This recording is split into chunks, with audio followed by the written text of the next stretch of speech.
Hi pals, John here with the Lens Power, and today we're going to have a look at the R6 from Canon. Back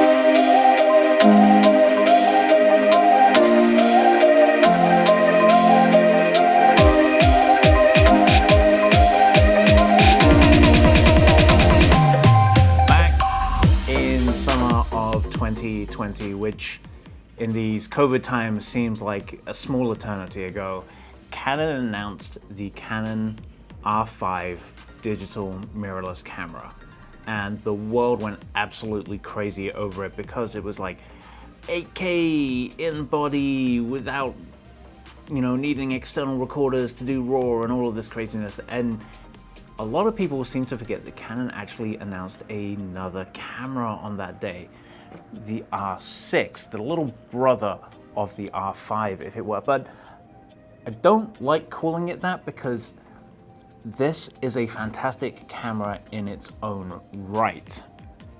I'll quickly run through some of the specs that this has. It's a 20 megapixel sensor, we'll get to that in a second. 1053 autofocus points, 12 frames a second mechanical shutter, 20 frames if you go electric. You can do 4K 60 in body, you can do 1080 120 in body, and it's just a really decent camera. If this had come out without the R5, people would have been like, okay, it's not going to be an A7 R4, but man, that's a really good camera. But it just got completely overshadowed by the R5. That's the specs, that's the numbers, but what's it actually like to use? I took this out, we got this in on Wednesday, I took it out that night and photographed my daughter's lacrosse game. She plays high school lacrosse, it was her senior night, and I thought, what a perfect opportunity to put this through its paces. Having a 20 megapixel full frame sensor means that each photo site is a fairly decent size, and what that means is that you're going to capture more light per pixel than you are if you have a higher resolution camera. This is why cameras like the R4 from Sony are not as good at low light work as, say, the A7S III, which has only a 12 megapixel sensor. That's done by design. Smaller megapixel sensors or smaller resolution sensors will capture more light, allowing you to work better in low light conditions. So I thought, yeah, let's do this. Let's take it, let's put it through its paces. Now, I own a mirrorless camera. I use it not here at work often, but in my own time when I want to do personal projects, and I don't really use the electronic shutter. So I was like, okay, this has a fairly decent electronic shutter. Let's give that a go. So that was the first thing I did, and I made sure the electronic shutter was on. I tested all my other settings, and I started to take pictures, and I quickly realized that this camera is actually insane. 20 frames per second with no blackout, and it's absolutely silent. I'm gonna hold this down for a second or two, and it's gonna take 20 frames a second, right? I'm gonna hold this right close to my mic so you can hear it. There's absolutely no sound. I'm still holding it down, and it's recording. It's absolutely insane.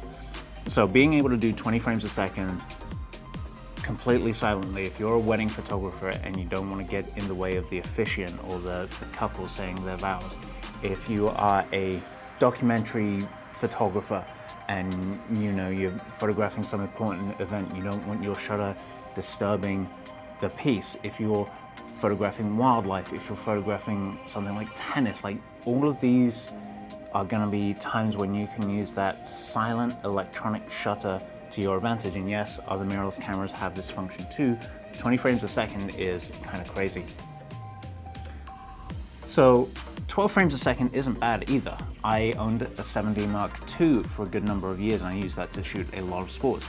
That thing is seen as like Canon's next best sports camera after the 1DX series and maybe the 5D series, depending on who you're asking. That only does 10 frames a second, and that's only an APS-C size body. So this camera is pushing through a lot more information because it's full frame at faster rates because it does 12 frames a second. So it is an absolute beast of a sports camera. I read a review that said this is Canon's smallest sports body, and I'd actually have to agree. We're gonna put up some photos on the screen that I took at my daughter's game the other night to show the low light capabilities of this camera. This camera will go to 25,600 ISO, and the photos you're seeing on screen right now, one is just cropped to be 16:9 and fit on the screen, and then we've got 100% crop to show you what the ISO looks like, the noise generated by the image, and then we've got 300% crop of that, so you can actually get a better idea of how that looks. Are you gonna be blowing these up to billboard size? No. Are you gonna be putting these on social media and be absolutely blown away by how good they look? 100%. And remember, that's at 25,600 ISO, so this actually performs really, really well in low light, and that's thanks to its lower resolution sensor. But enough about that, let's talk about some of the other features. So from a video perspective, this camera will do 4K 60, 10-bit in body. So no need to hook up an external recorder like a Ninja or anything along those lines. 4K 60 in body or 1080 120.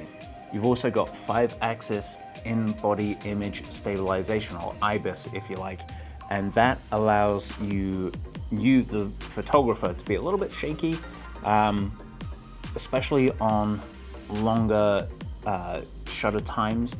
It's not going to help your subjects become still, so if you're photographing a bunch of kittens, it's not going to make them still, but it is going to allow you to handhold the camera and get a better, sharper image. I mentioned right at the beginning that we've got 1,053 autofocus points. That is basically side to side, top to bottom AF, and that AF is face tracking and eye tracking. So when you're photographing pretty much anything, as long as it can see the face, it'll stick to that and keep it going. And much like Canon's other professional series bodies, where you can go in and set specific use cases for the autofocus, whether you want it to change quickly from one subject to another, or stick on a subject and avoid potential obstacles that come in front of the between the lens and the subject. You have all of those options in there, so you can fine-tune this to exactly your needs. And obviously you have like 2K resolutions in there as well, with some optional frame rates. But the big two are your 4K 60 and your 1080 120 at 10-bit in body. When Canon launched the original 60, they did so with a very specific vision in mind. That vision was to produce an entry-level full-frame camera, and now when you have that kind of target, you have to make compromises, because if it's going to cost you $3,000, well, that's not really entry-level, that's out of the price point of a lot of people. So they made compromises.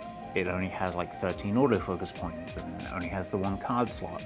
And when they released the 60 Mark II, it was a massive improvement. You still didn't have your full, say, autofocus points from the 5D series, or you didn't have the frame rates from the 5D series, but it was still supposed to be an entry-level full-frame camera. Here with the R6, which many will see as the spiritual successor to the 60 Mark II, you have a huge number of autofocus points. You have snappy autofocus, you have a super high frame rate, and for the first time in a 6 body, you have dual card slots, and these are actually dual SD card slots. So I went and did some digging on this, because I'm like, I don't think Canon has released a card that has 2 SD card slots before. Not in a SLR type, mirrorless type body. And I went back and I looked through, and your 5Ds have had compact flash and SD. Your 7D Mark II had compact flash and SD. Your 1DX series has had like CF and SD, or CFast and CF. Never before have we actually had a Canon body that has dual SD card slots. Now this is, why am I making a big deal about this? Well, firstly, you don't have to worry about buying new media. If you're already a Canon shooter or pretty much any shooter really, it's high chances that you already have one SD card kicking around. The fact that this uses two means you can back up, get that redundancy in there in case one of your cards fails. But the fact that it's using the same media means that you don't have to buy, you know, different card types. You don't have to get a second reader. So one of the final new features that I want to talk about is the inclusion of USB-C on this camera, and the R5 for that matter. It's this little sort of almost oval looking type USB slot, which is replacing all of your micro USB, mini USB, USB type Bs. Basically, it's becoming a standard. If you have a MacBook or Mac Mini from the last couple of years, you're gonna have USB-C type ports on it.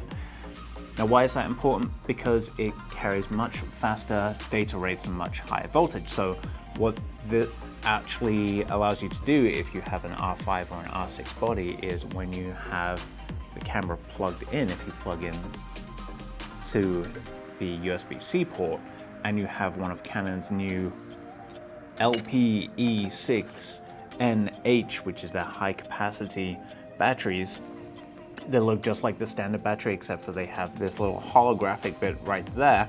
This can actually be charged in the camera body via the USB-C. So you just have to plug in the USB-C cable and your battery gets charged whilst you're uploading your photos, which, you know, is a handy little feature to have. This has been the R6 from Canon. I've been John from The Lens Pal. This is available right now on our website, thelensPal.com. I am not available on our website, thelensPal.com, but this is. If you have liked this video, give us a thumbs up, a subscribe, share, talk about us, like it, smash that bell, all those other things. And until next time, we'll see you soon.